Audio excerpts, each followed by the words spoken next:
ഇപ്പോൾ വരുന്ന വിവരമനുസരിച്ച് കെ സുധാകരനെ അനുനയിപ്പിക്കാനുള്ള ഹൈക്കമാൻഡ് നീക്കം അത് തുടരുകയാണ്. കെ സുധാകരനുമായി പലവിധത്തിലുള്ള ചർച്ചകൾ നടക്കുന്നു എന്ന വിവരമാണ് ഇപ്പോൾ വരുന്നത്. രമേശ് ചെന്നിത്തല ഉൾപ്പെടെ ഇടപെട്ടിട്ടുണ്ട്. രമേശ് ചെന്നിത്തല കെ സുധാകരനുമായി സംസാരിച്ചു എന്നതാണ് മനസ്സിലാകുന്നത്. അദ്ദേഹം തന്നെ അക്കാര്യം വ്യക്തമാക്കുന്നുമുണ്ട്.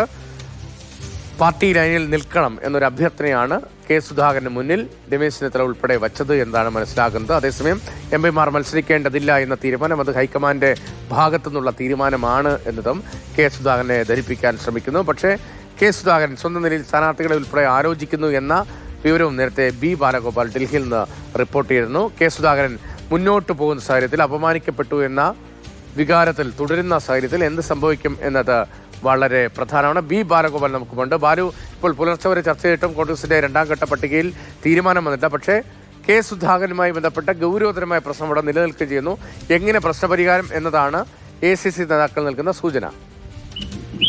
ജനീഷ്, ഏറ്റവും പ്രധാനപ്പെട്ട വാർത്ത ഇപ്പോൾ നമുക്ക് പുറത്തുവിടാം. കോൺഗ്രസിൽ കെ സുധാകരന്റെ സ്ഥാനാർത്ഥിത്വം സംബന്ധിച്ച് വീണ്ടും ചർച്ച ചെയ്യുന്നു എന്നാണ്. കെ സുധാകരന്റെ സ്ഥാനാർത്ഥിത്വം നിഷേധിച്ചാൽ ഉണ്ടാകാവുന്ന പ്രത്യാഘാതങ്ങളെ സംബന്ധിച്ച് സംസ്ഥാനത്തെ ചില പ്രമുഖ കോൺഗ്രസ് നേതാക്കൾ ഹൈക്കമാൻഡിനെ അറിയിച്ചു. ഇതിന് പിന്നാലെയാണ് ഈ കെ സുധാകരനെ സ്ഥാനാർത്ഥിയാക്കുന്നത് സംബന്ധിച്ചുള്ള ചർച്ചകൾ വീണ്ടും ഹൈക്കമാൻഡ് തലത്തിൽ ആരംഭിക്കുന്നത്. സുധാകരന് മുന്നിൽ മുട്ടും മടക്കിയാൽ അത് കോൺഗ്രസ് ദേശീയ നേതൃത്വത്തിനുണ്ടാകുന്ന നാണക്കേട് ഉൾപ്പെടെയുള്ള കാര്യങ്ങൾ കോൺഗ്രസ് പരിഗണിക്കുന്നുണ്ട്. പക്ഷേ സുധാകരന് മുന്നിൽ നിലവിൽ അയഞ്ഞില്ല എങ്കിൽ സംസ്ഥാന ഭരണം പോലും കോൺഗ്രസിന് നഷ്ടപ്പെടാനുണ്ടാകുന്ന സാഹചര്യം അത് കോൺഗ്രസ് വിലയിരുത്തുന്നുണ്ട്.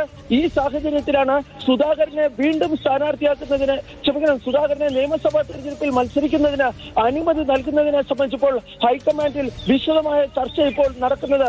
രാഹുൽ ഗാന്ധി, KC വേണുഗോപാൽ, മധുസൂദൻ മിസ്ത്രി തുടങ്ങിയ വിവിധ നേതാക്കൾ പരസ്പരം ആശയവിനിമയം നടത്തുന്നുണ്ട്. ഒരുപക്ഷെ സുധാകരന്റെ കാര്യത്തിൽ ഇളവ് ഹൈക്കമാൻഡ് അനുവദിക്കുവാനാണ് സാധ്യത. പക്ഷേ ഇത് നമുക്ക് തീർത്തു പറയാൻ വേണ്ടി കഴിയില്ല. ഇത്തരത്തിൽ ചർച്ചകൾ നടക്കുന്നുണ്ട് എന്ന് മാത്രമാണ് കോൺഗ്രസ് നേതാക്കൾ വ്യക്തമാക്കുന്നത്. സുധാകരന്റെ കാര്യത്തിലുള്ള തീരുമാനം വൈകുന്നതിനാലാണ് യഥാർത്ഥത്തിൽ കേരളത്തിലെ കോൺഗ്രസ് പട്ടിക വൈകുന്നത്. രണ്ടാം പട്ടിക ഇന്ന് രാവിലെ 10 മണിയോടുകൂടി പുറത്തിറക്കുമെന്നായിരുന്നു കോൺഗ്രസ് നേതാക്കൾ അറിയിച്ചിരുന്നത്. പക്ഷേ നിലവിൽ സമയം 11:30 അതായത് 1.5 മണിക്കൂർ കഴിഞ്ഞിരിക്കുന്നു. എന്നിട്ട് പോലും കോൺഗ്രസിന്റെ സ്ഥാനാർത്ഥി പട്ടിക സംബന്ധിച്ച ഒരു വിവരവും പുറത്തു വരുന്നില്ല. ഇതിനിടയിലാണ് ഈ സുധാകരനെ സ്ഥാനാർത്ഥിയാക്കുന്നതുമായി ബന്ധപ്പെട്ട ചർച്ചകൾ വീണ്ടും ഹൈക്കമാൻഡ് തലത്തിൽ നടക്കുന്നുണ്ട് എന്ന കാര്യം ഇപ്പോൾ പുറത്തു വരുന്നത്. രതീഷ്, ബാലു, വളരെ പ്രധാനമാണല്ലോ ബാലു റിപ്പോർട്ട് ചെയ്യുന്ന ഈ പുതിയ വിവരങ്ങൾ. കെ സുധാകരന്റെ കാര്യത്തിൽ പുനരാലോചന വരുന്നു. അങ്ങനെയെങ്കിൽ എന്ത് സംഭവിക്കുന്ന കാര്യത്തിൽ എന്തെങ്കിലും സൂചനയുണ്ടോ? ഏത് നിലയിലാണ് അങ്ങനെ ഒരു പുനരാലോചന വന്നത്? നേരത്തെ നമ്മൾ രാവിലെ 10 മണിക്ക് ബ്രേക്ക്ഫാസ്റ്റ് സംസാരിക്കുമ്പോൾ ഇത് അതീവ ഗൗരവതരമായ ഒരു സാഹചര്യമാണ്. കെ സുധാകരന്റെ പാർട്ടിയുടെ റോൾ എന്തായിരുന്നു? പാർട്ടി പ്രവർത്തകരിലെ കെ സുധാകരൻ എന്ന വികാരം എന്താണ്?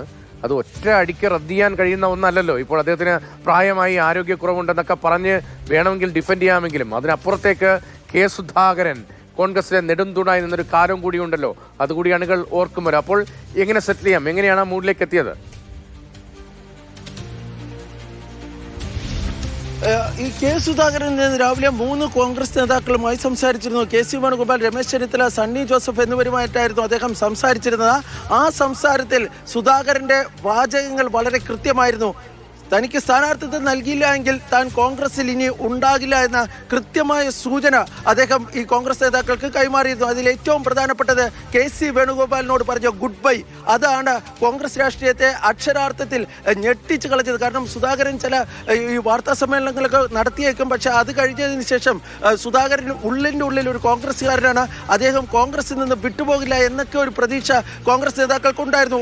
അതിനൊപ്പം തന്നെ സുധാകരന് മുന്നിൽ ഒരു പാക്കേജ് വയ്ക്കുവാനും കോൺഗ്രസ് നേതൃത്വം ആലോചിച്ചിരുന്നു. കാരണം നമുക്കറിയാം VS അച്യുതാനന്ദൻ മുമ്പ് CPM-ൽ കലാപക്കൊടി ഉയർത്തിയൊക്കെ ചെയ്യുന്ന സമയത്ത് VS-നെ മുഖ്യമന്ത്രി ആക്കിയില്ല എങ്കിൽ കൂടിയും അദ്ദേഹത്തിന് ക്യാബിനറ്റ് പദവിയുള്ള ഒരു സ്ഥാനം അദ്ദേഹത്തിന് നൽകിയിരുന്നു. ഭരണപരിഷ്കരണ കമ്മീഷൻ എന്ന സ്ഥാനം നൽകിയിരുന്നു. അങ്ങനെ നൽകുമ്പോൾ ക്യാബിനറ്റ് മന്ത്രിയുടെ തത്തുല്യമായ എല്ലാ ഉത്തരവാദിത്തങ്ങളും അല്ലെങ്കിൽ എല്ലാ ആനുകൂല്യങ്ങളും ഒക്കെ ലഭിക്കുന്ന ഒരു സാഹചര്യമായിരുന്നു ഉണ്ടായിരുന്നത്. സമാനമായ രീതിയിൽ കെ സുധാകരന് മുന്നിലും അത്തരം ഒരു പാക്കേജ് വയ്ക്കുവാൻ വേണ്ടി കോൺഗ്രസ് ഹൈക്കമാൻഡ് ആലോചിച്ചിരുന്നു. പക്ഷേ അതിനൊന്നും സുധാകരൻ കാത്തു നിൽക്കില്ല എന്ന് പിന്നീട് വളരെ വൈകാതെ തന്നെ കോൺഗ്രസ് നേതാക്കൾക്ക് മനസ്സിലായി. സംസ്ഥാനത്തെ ചില കോൺഗ്രസ് നേതാക്കളുടെ കടുംപിടുത്തമാണ് സുധാകരന്റെയും അടൂർ പ്രകാശിന്റെയും സ്ഥാനാർത്ഥിത്വം നിഷേധിക്കപ്പെട്ടതിന് കാരണമായി സുധാകരൻ വിലയിരുത്തുന്നത്. കാരണം ഈ സംസ്ഥാനത്ത് ഇപ്പോൾ വന്നിരിക്കുന്ന സ്ഥാനാർത്ഥി പട്ടികയൊക്കെ നോക്കുകയാണെങ്കിൽ അതിലൊരു ഈഴവ സമുദായത്തിൽ നിന്നുള്ള പ്രമുഖമായ ഒരു നേതാവ് മത്സരിക്കുന്നു എന്ന് പറയാൻ വേണ്ടി കഴിയില്ല എന്നാണ് സുധാകരൻ ക്യാമ്പ് പറയുന്നത്. സ്വാഭാവികമായും ഈ തെരഞ്ഞെടുപ്പിനൊക്കെ ശേഷം ഈ ഈഴവ സമുദായത്തിൽ നിന്നൊക്കെ ഒരു മുഖ്യമന്ത്രി സ്ഥാനാർത്ഥിയായി പരിഗണിക്കപ്പെടേണ്ട പേരുകൾ വരികയാണെങ്കിൽ അതിൽ അടൂർ പ്രകാശും കെ സുധാകരനും കണ്ടേനെ. അത് ഒഴിവാക്കുന്നതിന്റെ ഭാഗമായിട്ടാണ് സംസ്ഥാനത്തെ ചില കോൺഗ്രസ് നേതാക്കൾ ഈ എംപിമാർ മത്സരിക്കേണ്ടതില്ല എന്നൊരു തീരുമാനത്തിലെത്തിയതെന്നാണ് സുധാകരൻ ക്യാമ്പ് വ്യക്തമാക്കുന്നത്. അതിനൊടുവിൽ ഈ മാധ്യമങ്ങളോടൊക്കെ ഈ ഖാർഗെ പറഞ്ഞു, അതുപോലെ തന്നെ രാഹുൽ ഗാന്ധി പറഞ്ഞു എന്നൊക്കെ തരത്തിൽ ഈ വാർത്തകൾ വരുന്നു എന്നതാണ് അവർ സൂചിപ്പിക്കുന്നത്. കാരണം സുധാകരനോട് ഈ പറയുന്ന നേതാക്കൾ ആരും തന്നെ സംസാരിച്ചിട്ടില്ല. ഈ സാഹചര്യത്തിലാണ് സുധാകരൻ കടുത്ത നടപടികളിലേക്ക് പോകാൻ വേണ്ടി തീരുമാനിച്ചത്.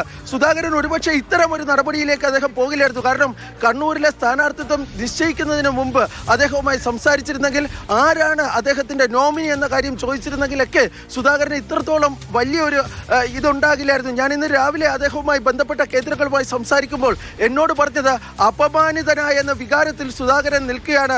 സുധാകരൻ എന്തും അദ്ദേഹത്തിന്റെ പ്രതികരണം എന്തും ഏത് തരത്തിൽ വേണമെങ്കിലും ആ പ്രതികരണം ഉണ്ടായേക്കാമെന്നൊക്കെയായിരുന്നു രാവിലെ എന്നോട് പറഞ്ഞിരുന്നത്. തുടർന്നാണ് രാവിലെ 8 മണിക്ക് മാതൃഭൂമി ന്യൂസ് ഈ സുധാകരൻ ഇത്തരത്തിൽ ഒരു കടുത്ത നടപടികളിലേക്ക് പോകുന്നുവെന്നും അദ്ദേഹം കണ്ണൂരിൽ സ്വതന്ത്രനായി മത്സരിക്കാൻ തയ്യാറെടുക്കുന്നുവെന്ന വാർത്ത ബ്രേക്ക് ചെയ്യുകയൊക്കെ ചെയ്തിരുന്നത്. തുടർന്ന് സുധാകരൻ ഒറ്റയ്ക്ക് മത്സരിക്കുകയും അതുപോലെ തന്നെ മറ്റിടങ്ങളിൽ സ്ഥാനാർത്ഥിമാരെ നിർത്തുകയും ചെയ്താൽ ഒരു അഭൂതപൂർവമായ പ്രതിസന്ധിയിലേക്ക്, തെരഞ്ഞെടുപ്പിന്റെ അവസാനത്തെ മണിക്കൂറിൽ ഒരു പിളർപ്പിന് സമാനമായ സാഹചര്യത്തെ അഭിമുഖീകരിക്കേണ്ടി വന്നേനെ. അപ്പോൾ അവസാന നിമിഷം ആ സാഹചര്യം ഒഴിവാക്കാനായുള്ള ഒരു നയതന്ത്രം കോൺഗ്രസ് ഹൈക്കമാൻഡിന്റെ ഭാഗത്തു നിന്ന് ഇപ്പോൾ ഉണ്ടാകുന്നു. ഒരു പിളർപ്പ് അവസാന മണിക്കൂറിൽ ഒഴിവാക്കുക എന്ന നിലയിലേക്ക് ഒരു സമവായത്തിൽ എത്തുകയാണോ? അഭിലാഷ്, ഇത് സമവായത്തിലേക്ക് എത്തുന്നു എന്ന് നമുക്ക് പറയാൻ വേണ്ടി കഴിയില്ല. പക്ഷേ കോൺഗ്രസ് ഹൈക്കമാൻഡുമായി ബന്ധപ്പെട്ട കേന്ദ്രങ്ങൾ പറയുന്നത് ഈ സ്ഥാനാർത്ഥിത്വ പട്ടിക സംബന്ധിച്ചുള്ള ചർച്ചകൾ പട്ടിക വൈകുന്നത് സുധാകരനിൽ തീരുമാനമെടുക്കാൻ വേണ്ടിയാണ്. സുധാകരനിൽ അന്തിമ തീരുമാനമായില്ലേ എന്ന ചോദ്യത്തിന് അക്കാര്യത്തിൽ പല ഘടകങ്ങൾ കൂടി ഞങ്ങൾക്ക് പരിശോധിച്ചതിന് ശേഷം മാത്രമേ അന്തിമ തീരുമാനമെടുക്കാൻ വേണ്ടി കഴിയുകയുള്ളൂ എന്നാണ് ഒരു മുതിർന്ന നേതാവ് അല്പസമയം മുമ്പ് എന്നോട് പറഞ്ഞത്. അതായത് കണ്ണൂരിലെ സ്ഥാനാർത്ഥിത്വം സംബന്ധിച്ച വിഷയത്തിൽ കോൺഗ്രസ് വീണ്ടും ചർച്ച നടത്തുന്നു, വീണ്ടും ഒരു പുനരാലോചന നടത്തുന്നു എന്നതാണ് ഏറ്റവും പ്രധാനപ്പെട്ട വാർത്ത. ഒരുപക്ഷെ സുധാകരന്റെ ഈ ആവശ്യത്തിന് കോൺഗ്രസ് ഹൈക്കമാൻഡ് വഴങ്ങിയേക്കും. സുധാകരന് മുന്നിൽ കോൺഗ്രസ് ഹൈക്കമാൻഡ് മുട്ടുമടക്കുന്ന ഒരു കാഴ്ച ഒരുപക്ഷെ ഉണ്ടാകാനുള്ള സാധ്യതയുണ്ട്. മല്ലികാർജുൻ ഖാർഗെ എഐസിസി അധ്യക്ഷൻ തന്നെ ഈ കാര്യത്തിൽ സുധാകരൻ വേണ്ട, ഒരു എംപിമാരും വേണ്ട എന്ന നിശ്ചിതമായ നിലപാട് ഇന്നലെ എടുത്തിരുന്നു. പക്ഷേ അവസാന നിമിഷം കേരളത്തിൽ നിന്നുള്ള സമ്മർദ്ദത്തിൽ പാർട്ടി അധ്യക്ഷന് തന്നെ നിലപാട് മാറ്റേണ്ടി വരുമോ? ഈ മല്ലികാർജുന ഖാർഗെ ഇങ്ങനെ നിലപാട് സ്വീകരിച്ചു എന്നെന്ന് നമ്മൾ ഉൾപ്പെടെയുള്ളവർ റിപ്പോർട്ട് ചെയ്തിട്ടുണ്ട്. അത് കോൺഗ്രസിന്റെ ഈ സ്ഥാനാർത്ഥിത്വ ചർച്ചയിൽ പങ്കെടുത്തിരുന്നവർ നൽകിയിരുന്ന വിവരങ്ങളുടെ അടിസ്ഥാനത്തിലാണ് നമ്മൾ റിപ്പോർട്ട് ചെയ്തിരുന്നത്. പക്ഷേ സുധാകരൻ പറയുന്നത് യഥാർത്ഥത്തിൽ തന്റെ സ്ഥാനാർത്ഥിത്വം നിഷേധിച്ചത് മല്ലികാർജുന ഖാർഗെയോ രാഹുൽ ഗാന്ധിയോ ഒന്നുമല്ല.